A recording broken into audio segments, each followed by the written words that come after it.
This is literally the stiffest clutch I've ever felt in my entire life. Oh, that sound is incredible. Stay by me now. Now that I need to show you love, I don't know how. You gotta stay by me now. Give me a chance to prove I'm worthy to be around. Stay by me. Wow, that clutch is insane. Oh my god. I'm getting a leg workout already.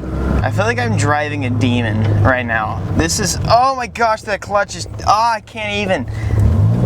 Oh my gosh. Oh, it's ridiculous. What is up, guys? I am so excited to be bringing you this 1998 Dodge Viper RT-10.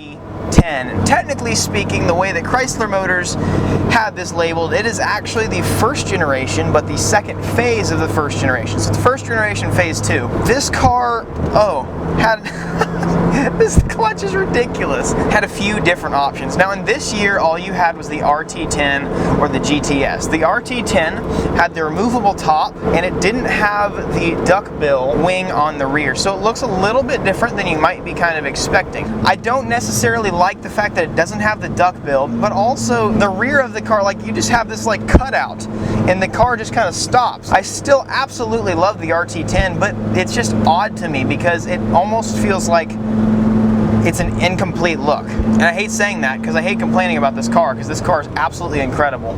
Turn on some air real quick. Oh, okay, all right. It smells like 1998. One of the really cool things about the lineage of the Viper is whenever they first got started, Carroll Shelby was actually associated with Chrysler Motors. And so if you look at the Viper, it really portrays the classic Cobra Daytona.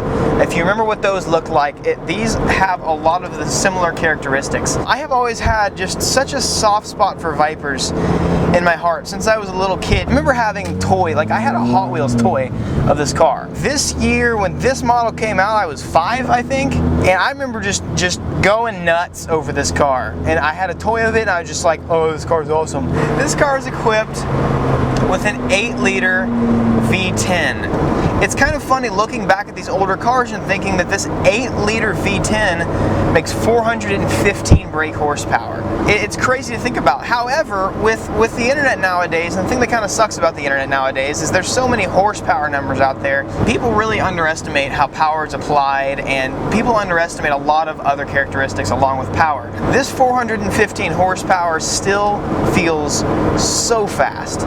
It feels awesome. Oh, I'm such a low center of gravity.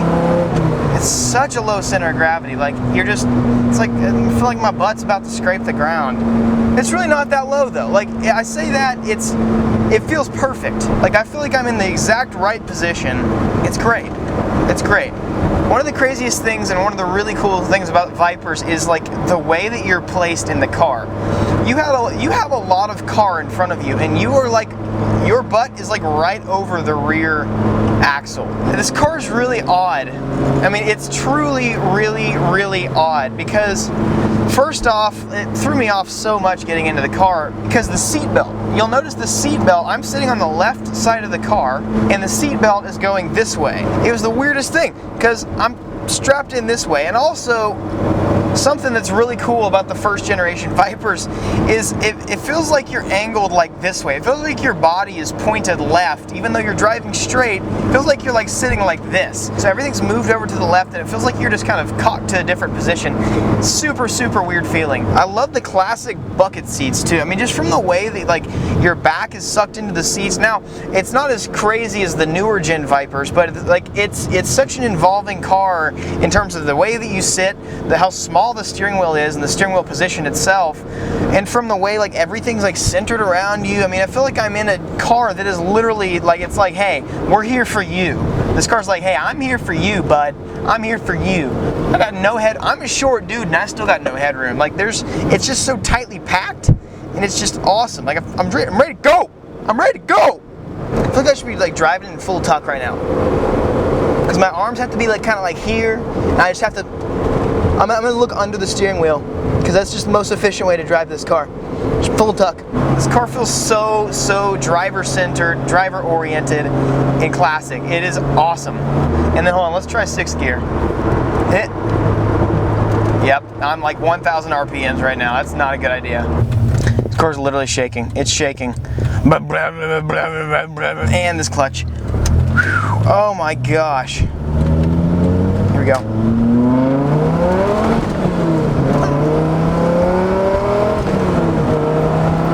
Yes!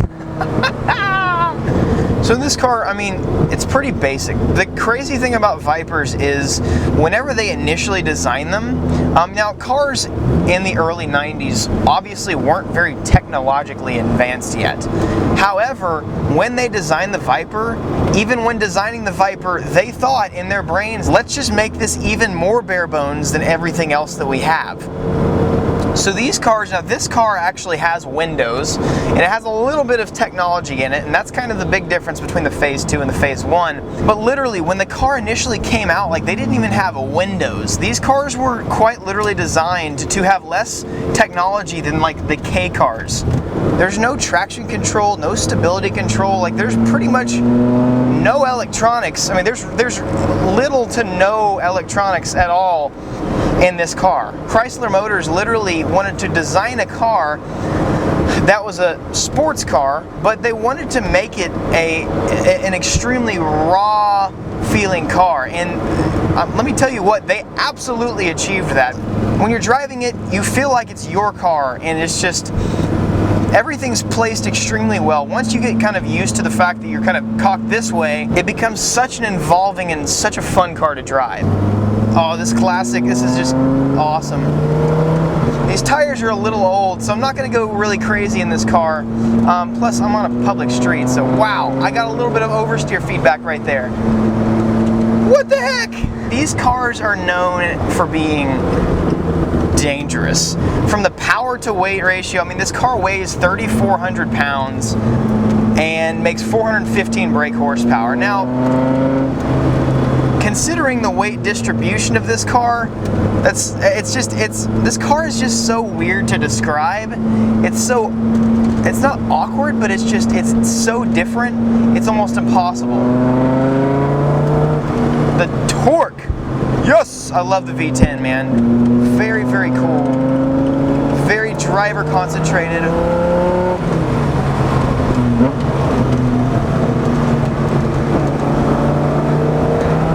All I can do is smile. This car's awesome. I just want to go.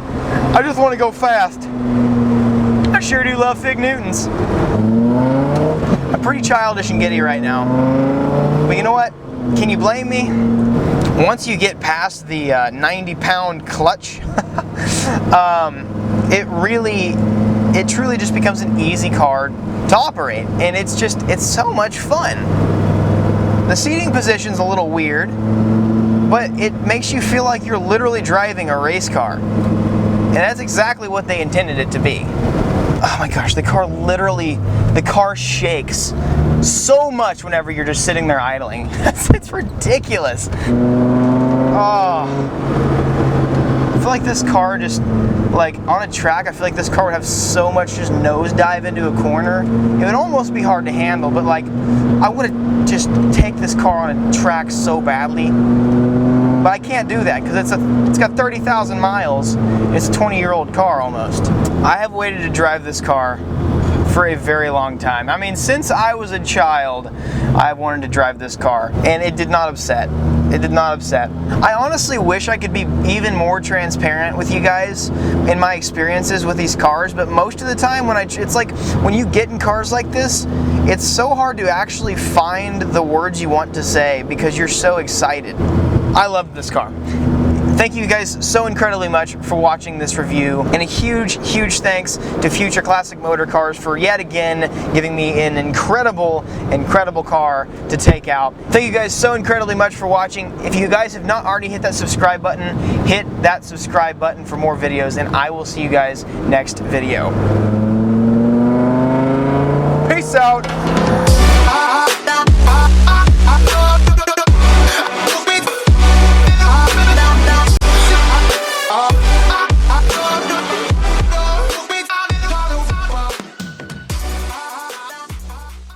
Oh my gosh. This clutch is, I can't even describe to you how heavy this clutch is. It's ridiculous. Don't do a 360, don't do a 360, don't do a 360, don't do a 360.